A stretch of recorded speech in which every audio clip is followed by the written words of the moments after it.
Hello everyone, let's move ahead. Here we've taken our hair from two parts and then to the remaining untied hair we've divided it into two parts and folding them opposite to each other. Then to the remaining hair we've left with, we are going to make two braids out of it. We are going to loosen the part as shown and then we are going to fold it again in our bun. Next, we are going to take hair from two sides and then joining it with rubber band. Then we are going to divide our hair into two parts and securing it with rubber band. Then we are folding it into our hair and then to the remaining part we are going to join it with the hair with the help of a rubber band. Next, we are going to make this hairstyle by taking hair from both the sides, passing it so that this heart is formed, and then we are going to join remaining hair to make this bun.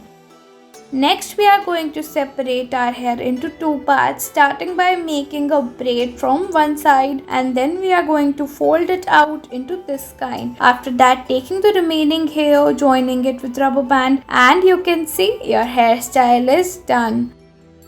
Next, we are taking hair from two sides and to the remaining hair, we are going to separate it into two parts, pass through by the rubber band attachment we've made, and then you can see your hairstyle is done. Next, we are going to make a ponytail and then applying this clip to it and converting it into a bun. Next, we are going to apply a clip in our hair and then folding our hair into this kind of high bun. Let's move ahead. Here we've taken the stool for folding our ponytail into this kind of voluminous bun. Now you can apply any kind of clips or clutches to it.